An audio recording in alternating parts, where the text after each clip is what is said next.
Okay, नमस्कार दोस्तों, आप सब कैसे हैं। मैं आशा करता हूँ आप स्वस्थ होंगे, अच्छे होंगे। तो सक्सेस पॉइंट में आपका स्वागत है। आज हम भारत की न्यायिक पद्धति के बारे में पढ़ेंगे, है ना, जुडिशरी सिस्टम ऑफ इंडिया, कि इसमें जुडिशरी सिस्टम का खाका क्या होता है। देखना ये आर्टिकल नंबर 124 से 147 तक आएगा। तो सुप्रीम कोर्ट के बारे में आज स्पेशली पढ़ा जाएगा, और उसके बाद में फिर हाई कोर्ट्स की या अन्य जो ट्राइब्यूनल्स होती हैं उनकी एक अलग से वीडियो बनाएंगे। तो इस पर 2 या 3 वीडियोस बनेंगी हमारी, एक सीरीज़ में आपको देखना है। खैर, इससे पहले और कुछ मूलभूत बातों पर चर्चा करते हैं। जैसे एक हमारा जुडिशरी सिस्टम का खाका होगा पूरा, है ना, एक फ्रेमिंग होगी। देखना 5 प्रकार के न्यायालय हुआ करते हैं, है ना। सबसे ऊपर कौन सा है, सबसे पहले आएगा जो सबसे पहले supreme court of India, Bharat का सर्वोच्च न्यायालय। सर्वोच्च न्यायालय को ही उच्च न्यायालय कहेंगे। तो पहले नंबर पर तो सर्वोच्च न्यायालय जो पूरे देश का एक होगा। उसके बाद में फिर हाई कोर्ट्स आते हैं, उच्च न्यायालय आते हैं नंबर 2 पर। उच्च न्यायालय भारत में कितने, 24, है ना। राज्य टोटल कितने, और 36। इसका मतलब ये हुआ कि एक या एक से अधिक राज्यों का एक उच्च न्यायालय है। उनकी आपको एक टेबल बनवा देंगे, है ना। तीसरे नंबर पर आ जाएंगे अधीनस्थ न्यायालय, जिला स्तर पर होंगे, है ना। सत्र एवं जिला न्यायालय, ये जिला स्तर पर काम करते हैं। और उसके बाद में आ जाएंगे जो ब्लॉक स्तर पर या तहसील स्तर पर काम करते हैं, उसमें आएंगे अपर या अन्य सत्र और जिला न्यायालय। इनकी संख्या कितनी होगी कोई निर्धारित नहीं है ना। और सबसे लास्ट में आ जाएंगे ग्राम कचहरी बोलते हैं उनको। ये कुछ राज्यों में होती हैं, कुछ में नहीं होती। तो 5 प्रकार के कौन कौन से हुए। नंबर 1 सर्वोच्च न्यायालय, उससे जो छोटे होंगे हाई कोर्ट्स आ जाएंगे। फिर उच्च न्यायालय, नंबर 3 पर आ जाएंगे ये सत्र और जिला न्यायालय। चौथे नंबर पर आ जाएंगे अन्य सत्र और जिला न्यायालय जो तहसील स्तर पर या ब्लॉक स्तर पर काम करते हैं। और उसके बाद में ग्राम स्तर पर ग्राम कचहरी आ जाएंगी। लेकिन ग्राम कचहरी हर राज्य में नहीं है, तो इनको हम बोर्ड पर समझ लेते हैं, इनका खाका तैयार करते हैं पहले, और फिर सुप्रीम कोर्ट के बारे में डीपली पढ़ेंगे। जैसे भारत में न्यायालय के पिरामिड मॉडल पर कार्य करता है। ऐसे जैसे एक पिरामिड बनाते हैं, है ना। इसके हम 5 भाग करेंगे इस टाइप से, 2, 3, 4 और 5। ये पहले स्तर पर आ जाएगा, दूसरा और तीसरा, चौथा और 5वां। पहले स्तर पर क्या होगा, सुप्रीम कोर्ट, सुप्रीम कोर्ट ये पूरे देश में एक होगा, जैसे हमारा नई दिल्ली में है। दूसरे आ जाएंगे फिर हाई कोर्ट्स, हाई कोर्ट्स ये दूसरे नंबर पर होंगे। उच्च न्यायालय, इनको हम क्या कहेंगे, उच्च न्यायालय। और ये क्या हो जाएगा, सर्वोच्च न्यायालय, सर्वोच्च न्यायालय, है ना। तीसरे नंबर पर क्या आ जाएंगे, सत्र एवं, है ना, जिला न्यायालय, सत्र एवं जिला न्यायालय, है ना, session and district court English में। फिर नंबर 4 जो ब्लॉक स्तर पर या तहसील स्तर पर होंगे, अन्य, अन्य या उप सत्र एवं जिला न्यायालय, जिला न्यायालय। और नंबर 5 आ जाएगा इसमें ग्राम कचहरी, ग्राम कचहरी। ग्राम कचहरी को हम पंचायत न्यायालय बोल देते हैं, पंचायत न्यायालय, पंचायत न्यायालय, है ना। तो ये क्या होगा, सुप्रीम कोर्ट ये तो पूरे एक देश का एक होगा, ये तो कंट्री स्तर पर। ये राज्यों का होता है, राज्य स्तर पर।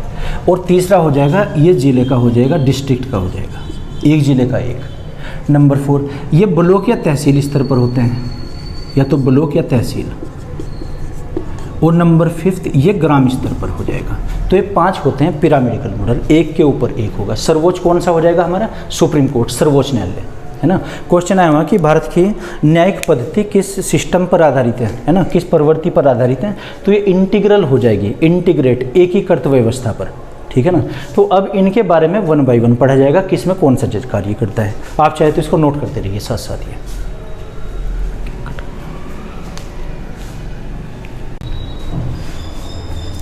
Okay, sorry. तो बच्चों अब हम देखते हैं कि कोर्ट में जो इनमें जजेज होते हैं उनको किस किस नाम से जानते हैं, है ना। और उनके नीचे फिर कौन से जजेज आएंगे, ये सब देखते हैं। देखना सुप्रीम कोर्ट में तो एक सबसे बड़े जज होंगे CJI, है ना, चीफ जस्टिस ऑफ इंडिया। ये तो आज का हमारा टॉपिक ही होगा, इसको तो डीपली हम पढ़ेंगे, है ना। हाई कोर्ट में मुख्य न्यायाधीश हो जाएंगे, हर राज्य का एक मुख्य न्यायाधीश होगा, चीफ जस्टिस। और जो सत्र और जिला न्यायालय में होंगे, जो जिला स्तर पर होंगी, डिस्ट्रिक्ट स्तर पर जो होंगी, है ना, इसमें कौन होगा, जैसे डिस्ट्रिक्ट एंड सेशन जज, TRICT, डिस्ट्रिक्ट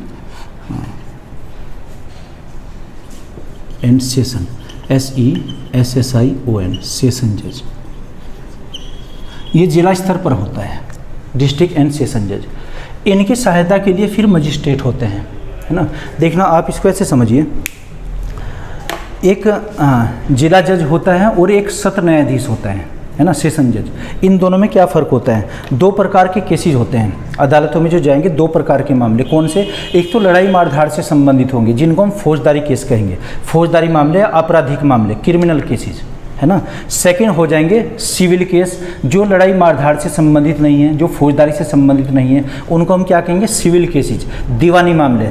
तो जो सिविल केसेज होते हैं, इनकी सुनवाई जो करते हैं सिविल जज करते हैं, जिनको हम दीवानी न्यायाधीश भी कहेंगे। और दूसरे जो फौजदारी के मामले होते हैं, फौजदारी के मामलों की केस को डील करने के लिए सत्र न्यायाधीश होते हैं, सेशन जज होते हैं। तो दो प्रकार के केस कौन कौन से हुए, एक तो सिविल केस और एक क्रिमिनल, MINL, क्रिमिनल केसेस, है ना। सिविल जज को कौन डील करते हैं, सिविल जज होते हैं इसके लिए, तो सिविल जज, है ना। और क्रिमिनल के लिए सत्र न्यायाधीश, सत्र न्यायाधीश। ये दो प्रकार के केस होंगे, सिविल केस, क्रिमिनल केस। इस चीज़ को आप ऐसे समझिए, जैसे दो प्रकार के डॉक्टर्स होते हैं, एक तो होते हैं फिजिशियन, दूसरे होते हैं सर्जन। फिजिशियन क्या करते हैं, सिर्फ दवाई देते हैं वो तो, और जो सर्जन होते हैं ये क्या करेंगे, ये ऑपरेशन करते हैं, चीर फाड़ करते हैं।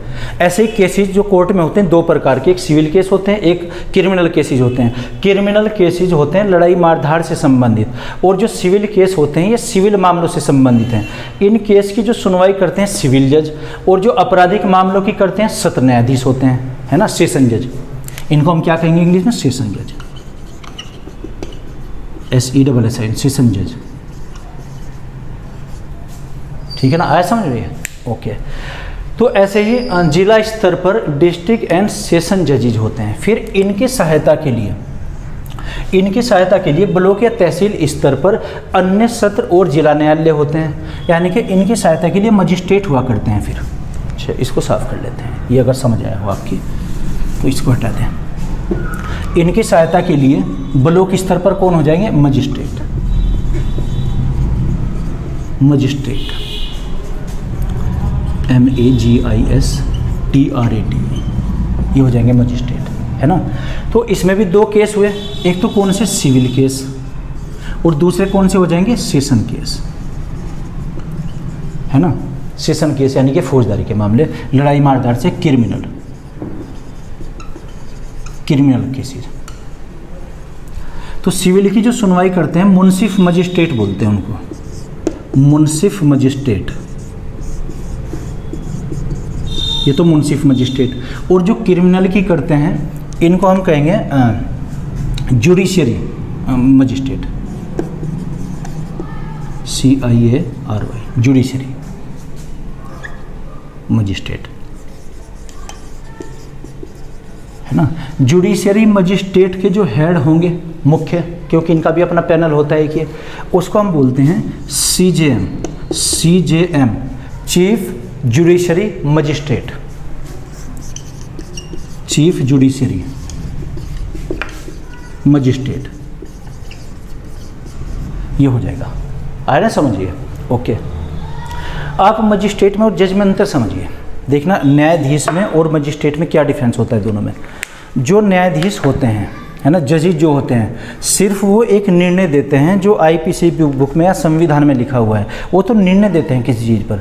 और जो मजिस्ट्रेट हुआ करते हैं, इसका एक मीनिंग दंडाधिकारी भी निकलता है। इनको दंड देने का अधिकार है, पेनल्टी देने का अधिकार है। जैसे हमारे नगर के SDM होते हैं, SDM की फुल फॉर्म क्या हुई, सब डिवीजनल मजिस्ट्रेट, मजिस्ट्रेट आता है उनके नाम में, यानी कि वो दंडाधिकारी भी हैं, है ना। जैसे मान लीजिए एक आदेश आज पारित करें कि आज कोई दुकान नहीं खुलेगी, लेकिन जब वहाँ पर मार्केट में इंस्पेक्शन करने के लिए गए, टीम पहुँची वहाँ पर, कोई दुकान उनको खुली मिलती है, दुकानदार पर वो पेनल्टी लगा देते हैं कि या तो 500 रुपये या 1000 रुपये देने पड़ेंगे आपको। क्यों? क्योंकि ये दुकान जब बंद करने का आदेश था, आपने क्यों खोली है। ऑन द स्पॉट उनको सज़ा देने का अधिकार है, कुछ भी सज़ा हो सकती है, चाहे वो आर्थिक हो या कोई दंड भी दे सकते हैं, है ना, वो चाहे तो कि उनसे कुछ भी पेनल्टी फिजिकल ऐसे लगा सकते हैं, या फिर आर्थिक दंड उन पर मुआवजा कोई लगा दें कि 500 रुपये या 1000 रुपये का।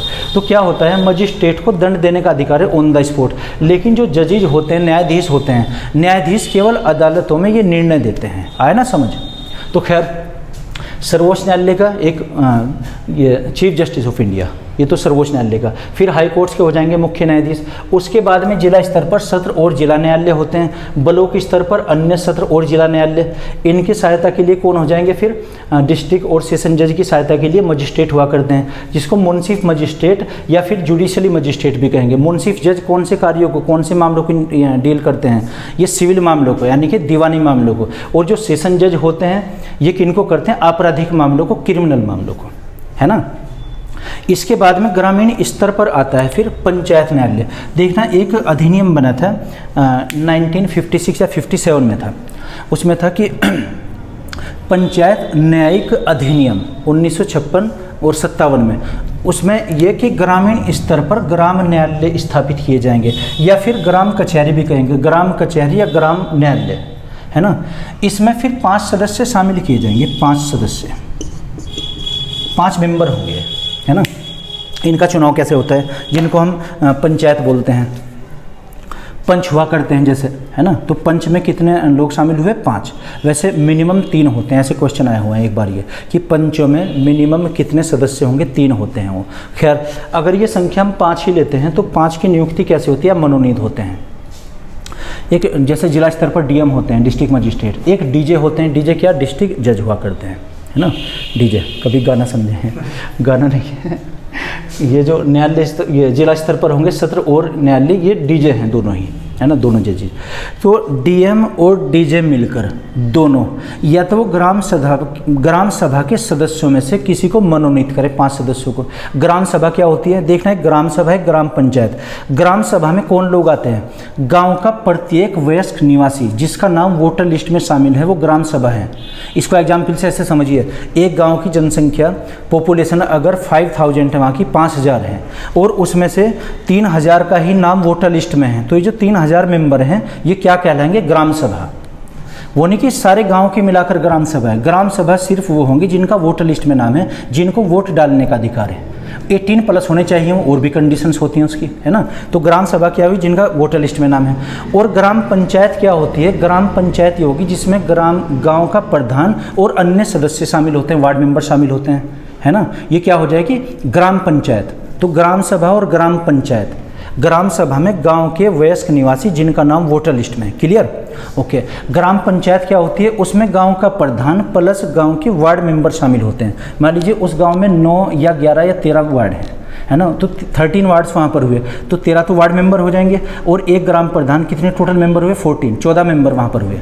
आए ना समझ में। अगर वहाँ के वार्ड हैं 15, और एक ग्राम प्रधान कितने हुए, 16 मेंबर्स हो जाएंगे। ये 16 सदस्यों की जो समिति है ग्राम पंचायत, और जो जिसमें सारे वोटर लिस्ट में जिनका नाम है वो ग्राम सभा। आया समझ में, ग्राम सभा ग्राम पंचायत, ओके। तो ये जो पंचों के 5 सदस्य हैं, इनको या तो नामित किया जाएगा, या तो इनका मनोनयन किया जाएगा, या इनकी नियुक्ति की जाएगी। कैसे, या तो इनको मनोनीत, या फिर इनका निर्वाचन होगा। निर्वाचन कौन करेगा इन 5 सदस्यों को, या तो उस जिले के जो डीएम होंगे, या तो डीएम या डीजे। डीजे का मतलब डिस्ट्रिक्ट लेवल पर जो जजेज होंगे, चाहे वो सत्र न्यायाधीश है या सिविल न्यायाधीश है ना। और डीएम का मतलब ये होता है डिस्ट्रिक्ट मजिस्ट्रेट। डीएम और डीजे मिलकर या तो वहाँ के ग्राम सभा में से ग्राम सभा इन सदस्यों में से मनोनीत करेंगे। ग्राम सभा में तो मनोनीत किए जाएंगे, और अगर वो मनोनीत नहीं करते, वो निर्वाचन करना चाहते हैं, अब ये ग्राम पंचायत के सदस्यों में से करेंगे। ग्राम पंचायत के सदस्यों में से ये निर्वाचन करेंगे।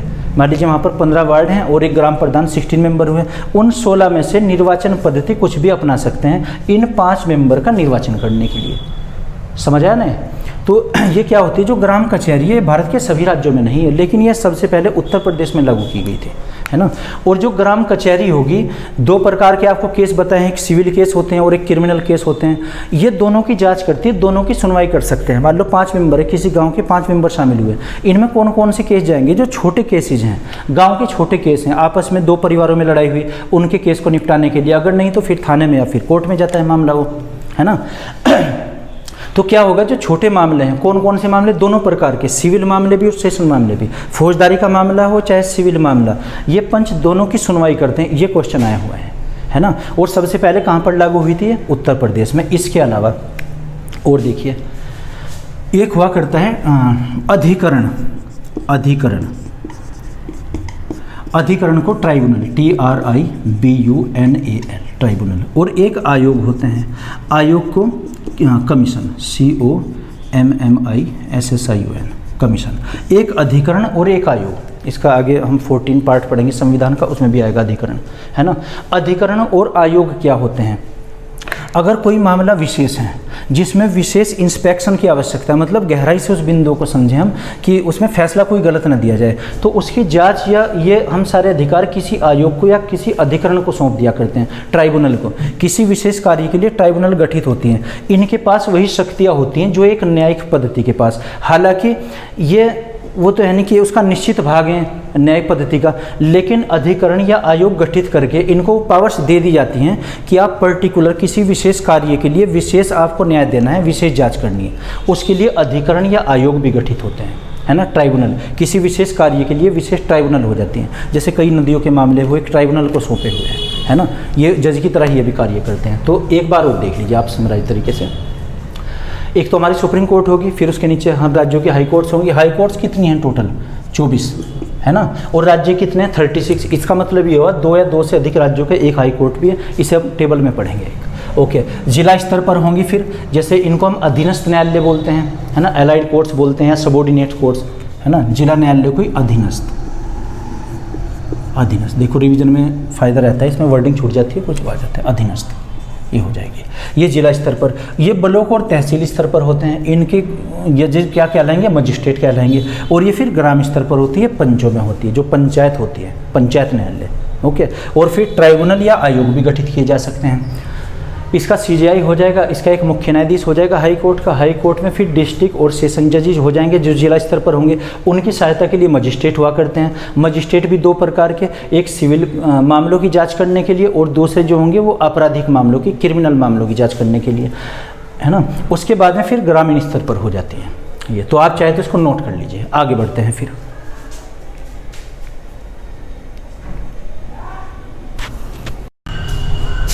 ओके, तो आगे बढ़ते हैं। अब हम पढ़ते हैं सुप्रीम कोर्ट के बारे में, आर्टिकल नंबर 124। तो ये आपकी समझ आया होगा, अगर नहीं तो कमेंट बॉक्स में आप लिख दिया करो। ओके, जो हम सुप्रीम कोर्ट पढ़ेंगे आर्टिकल नंबर 124 से और 147 तक, 124 टू 147, 1 बाय 1 पढ़ना है। इसके बारे में शब्दावली पर विशेष ध्यान देना है। सुप्रीम कोर्ट, इसमें आ जाएगा ये आर्टिकल 124 टू 147, 124 से 147 तक। देखना, इसका सुप्रीम कोर्ट का नाम दूसरा क्या हो जाएगा, सर्वोच्च न्यायालय। सर्वोच्च न्यायालय एक नाम हो जाएगा उच्चतम न्यायालय, उच्चतम न्यायालय।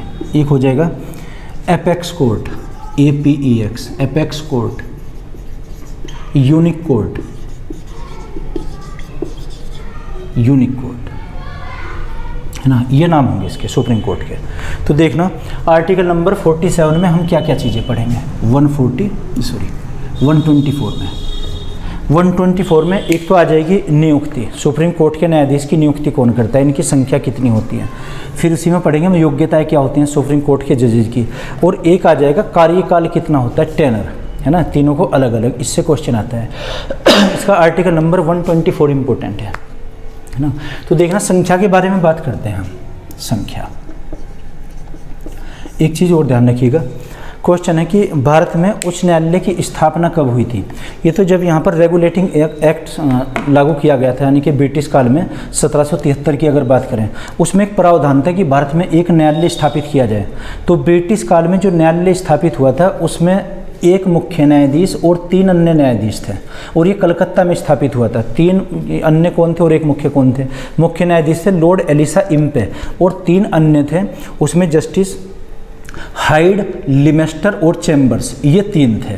तो इन 4 के हमें नाम याद करने हैं। उसके बाद में जब स्थापना हुई, जो नई दिल्ली में है, इसके ये यानी कि उद्घाटन हुआ था 1950 में। 1950 में स्थापित किया गया।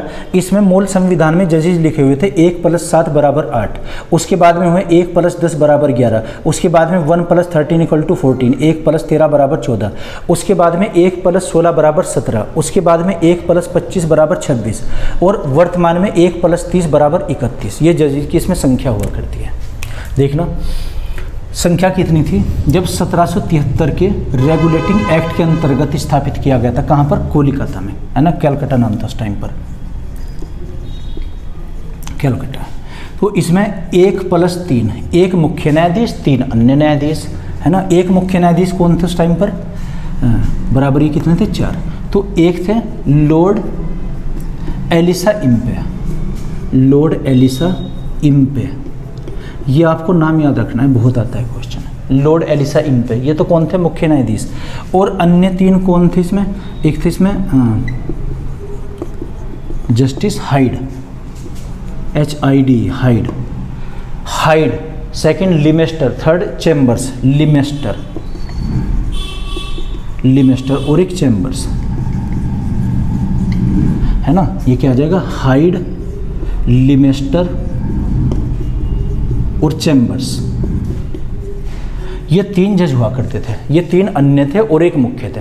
तो पहला हाईकोर्ट इंडिया में कहाँ पर स्थापित किया गया? कलकत्ता में, जिसमें 1 मुख्य न्यायाधीश और 3 अन्य न्यायाधीश थे। मुख्य न्यायाधीश का नाम बहुत इंपॉर्टेंट, लॉर्ड एलिसा इम्पे, है ना, ये थे।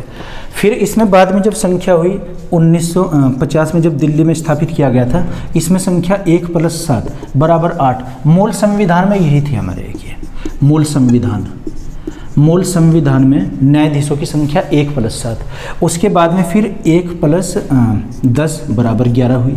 बाद में 1 + 13 = 14 संख्या हुई। 1 + 25 1 + 16 = 17 भी संख्या है।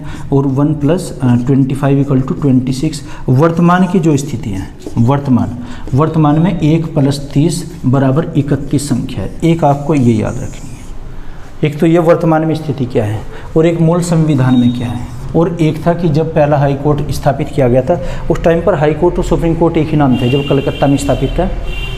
लॉर्ड एलिसा इम्पे को मुख्य और 3 अन्य थे, है ना। और जो इसमें प्रथम थे हमारे ये CJI, chief justice of India, ये थे हीरालाल जे कानिया। जब संविधान लागू हुआ था, प्रथम न्यायाधीश, है ना, CJI हीरालाल जे कानिया, हीरालाल जे कानिया। वर्तमान में कौन है? और वर्तमान में शरद अरविंद, शरद अरविंद, है ना, बोबड़े, शरद अरविंद बोबड़े, ठीक है ना। ये प्रथम थे और ये वर्तमान में है। और एक जब कलकत्ता में स्थापित किया गया था तब लॉर्ड एलिसा इम्पे। तो आप चाहे तो इनको नोट कर लीजिए। आगे बढ़ते हैं, फिर नोट कर लिया है, समझ आया? कुछ पूछना है इसमें? ओके। अब हम पढ़ते हैं कि नियुक्ति कैसे होती है इनकी। सुप्रीम कोर्ट के न्यायाधीश की नियुक्ति मुख्य की और अन्य की कौन करता है और क्या पद्धति होती है। कोलोजियम सिस्टम पढ़ा जाएगा कि कोलोजियम सिस्टम के तहत देखना क्या क्या चीज़ें। एक तो हम पढ़ेंगे नियुक्ति, अपॉइंटमेंट, नियुक्ति, और इनकी योग्यताएं यानी कि क्वालिफिकेशन, और एक कार्यकाल, टेनर। ये 3 चीज़ें हैं। ये आर्टिकल नंबर 124 में ही आएंगी, है ना। तो नियुक्ति के बारे में, अपॉइंटमेंट सबसे पहले देखना। सुप्रीम कोर्ट में जो 1 + 3 न्यायाधीश होते हैं, इनकी नियुक्ति कौन करते हैं? राष्ट्रपति महोदय, है ना। मुख्य की भी और अन्य की भी। क्वेश्चन है मुख्य न्यायाधीश की नियुक्ति कौन करते हैं? राष्ट्रपति महोदय। अगर वो चाहें तो किसी पैनल से वो सलाह ले सकते हैं। सुप्रीम कोर्ट के अन्य न्यायाधीशों से इसकी सलाह कर सकते हैं अगर वो चाहते हैं तो, ठीक है ना। क्वेश्चन है अन्य न्यायाधीशों की नियुक्ति कौन करते हैं? वो भी राष्ट्रपति महोदय करते हैं। किसकी सलाह लेते हैं? सुप्रीम कोर्ट के मुख्य न्यायाधीश की। और अगर चाहें तो राज्यों के हाई कोर्ट के न्यायाधीशों की सलाह ले सकते हैं अगर राष्ट्रपति महोदय चाहते हैं, ठीक है ना। तो नियुक्ति कौन करेंगे? राष्ट्रपति महोदय, राष्ट्रपति महोदय। किस किस की करेंगे? तो CJI है ना, chief justice of India, Bharat का मुख्य न्यायाधीश, और अन्य की नियुक्ति, ठीक है ना। जब ये सीजेआई की नियुक्ति करेंगे तब ये किसी से परामर्श ले सकते हैं, परामर्श। एक पैनल बनाएंगे, पैनल में कौन होंगे, चाहे तो सुप्रीम कोर्ट के ही अन्य न्यायाधीश होंगे या हाई कोर्ट के न्यायाधीश, अन्य न्यायाधीश हो या किसी से भी जिससे वो उचित समझते हैं। और जब अन्य न्यायाधीश की नियुक्ति करेंगे अब वो सीजेआई की परामर्श लेंगे, सीजेआई की परामर्श, परामर्श का मतलब सलाह, है ना। राष्ट्रपति महोदय मुख्य न्यायाधीश की नियुक्ति करते हैं, इसके लिए वो सलाह ले सकते हैं जिससे उचित समझे। लेकिन जब वो अन्य न्यायाधीशों की नियुक्ति करेंगे इसके लिए वो भारत के मुख्य न्यायाधीश की तो सलाह लेंगे ही, इसके अलावा प्लस अन्य की ओर भी सलाह ले सकते हैं, ठीक है, क्लियर। हाँ जी, सीजेआई, ये गलती हो जाती है मेरे से, चीफ जस्टिस ऑफ इंडिया, ठीक है भैया, ओके। तो ये तो नियुक्ति हुई, है ना। तो एक लाइन में समझिए, भारत के मुख्य न्यायाधीश की नियुक्ति कौन करते हैं, राष्ट्रपति महोदय। अन्य न्यायाधीशों की कौन करते हैं, ये राष्ट्रपति महोदय, ठीक है, क्लियर, ओके। अब हम पढ़ते हैं योग्यताओं के बारे में।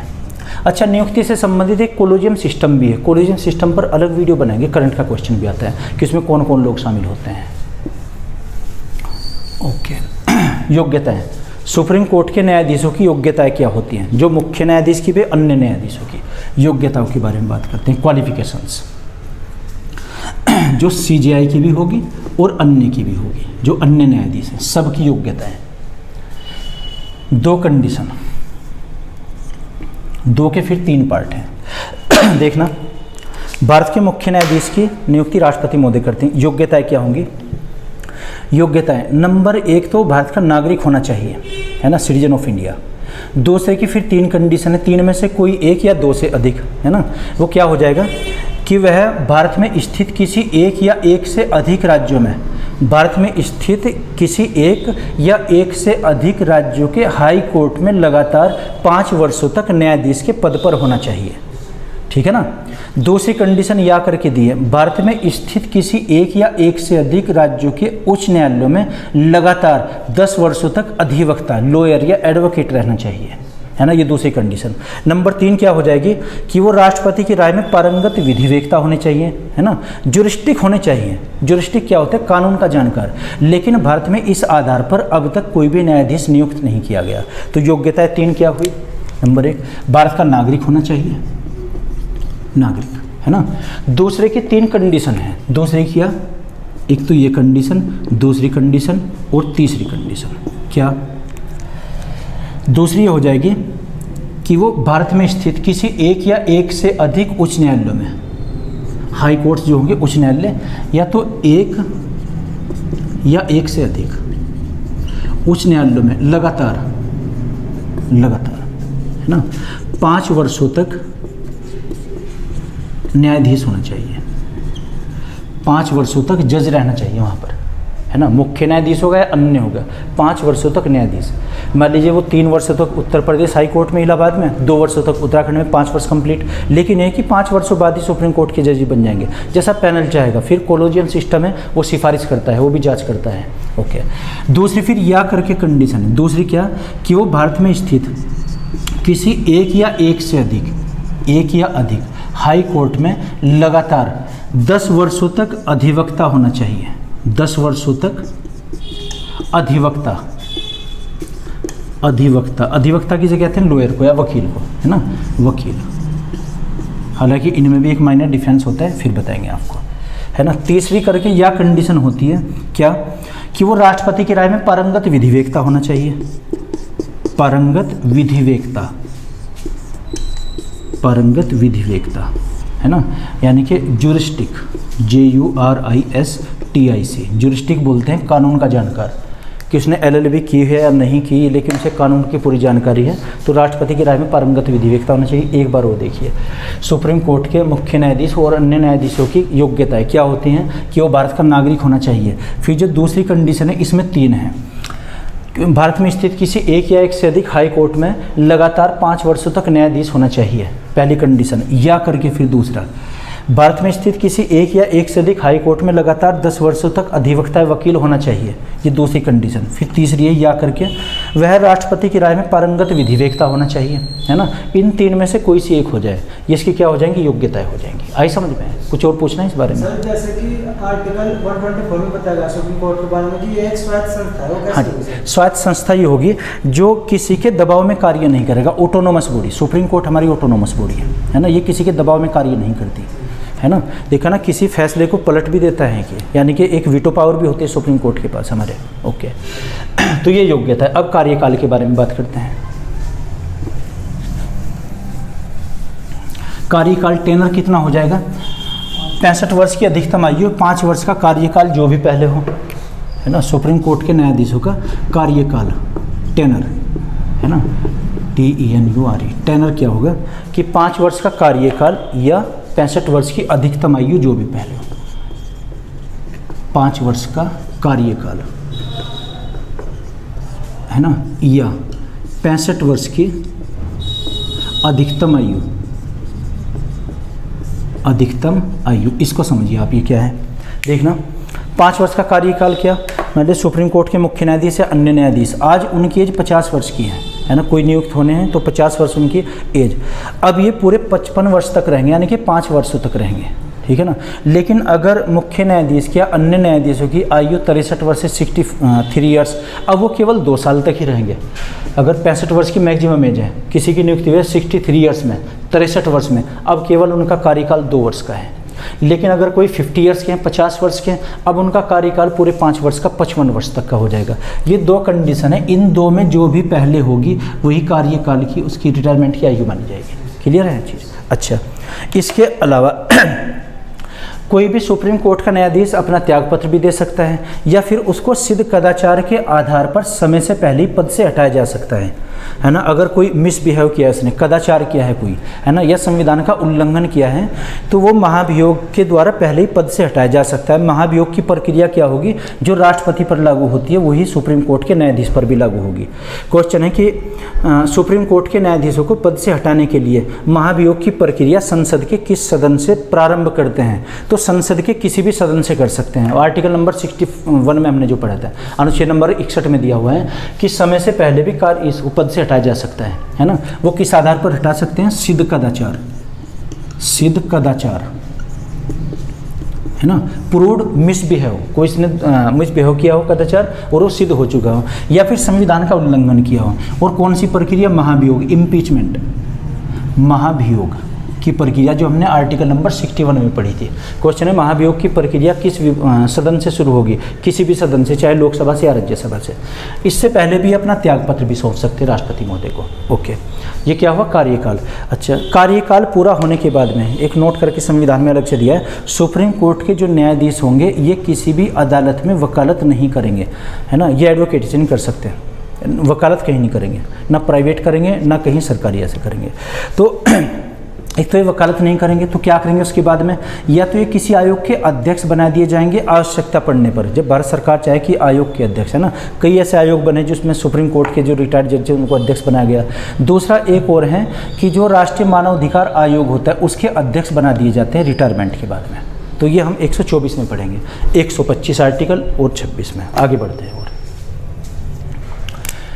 Article number 125। इससे पहले एक चीज़ और देख लीजिए आप, क्वेश्चन आता हुआ है कि सुप्रीम कोर्ट के जो न्यायाधीश है वो अपना त्यागपत्र किसे सौंपते हैं? राष्ट्रपति महोदय को। सुप्रीम कोर्ट का मुख्य न्यायाधीश या अन्य न्यायाधीश अपना लिखित त्यागपत्र राष्ट्रपति महोदय को सौंपते हैं।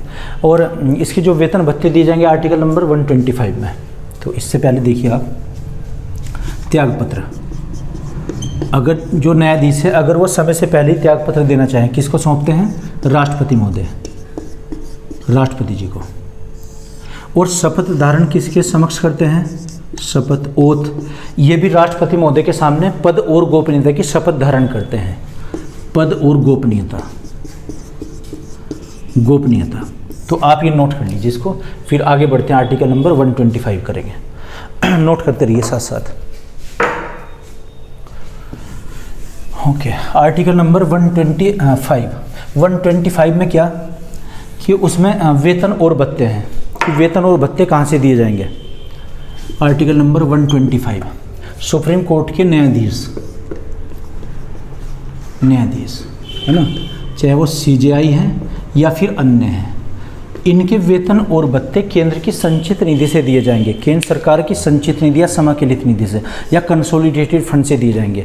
वर्तमान में CJI का वेतन कितना है? 280, 2,80,000 रुपये है ना। समय समय पर ये बदलता रहता है वैसे। तो ये केंद्र की संचित निधि, संचित निधि, इसी का दूसरा नाम क्या है? समाकलित निधि, समाकलित निधि, और इसी को इंग्लिश में कंसोलिडेटेड फंड, कंसोलिडेटेड फंड, इनसे दिए जाएंगे वेतन, है ना, केंद्र की संचित निधि से। एक लाइन में याद रखो आप ये, कोई भी पदाधिकारी अगर वो केंद्र सरकार का है तो केंद्र की संचित निधि से, राज्य सरकार का तो राज्य की संचित निधि से, ठीक है ना। और एक बार नियुक्ति होने पर वेतन और भत्तों और उन्मुक्तियों में कोई कमी नहीं की जाएगी। हो गया ना कंप्लीट? आया समझ में सब? कुछ पूछना है? ओके, ठीक है। तो आगे जो हम करेंगे दूसरी एक और वीडियो बनाएंगे उसमें, चूँकि ये 2 या 3 वीडियो में कंप्लीट होगा पूरा चैप्टर। आप चाहे तो इसको नोट कर लीजिए। Okay, thank you.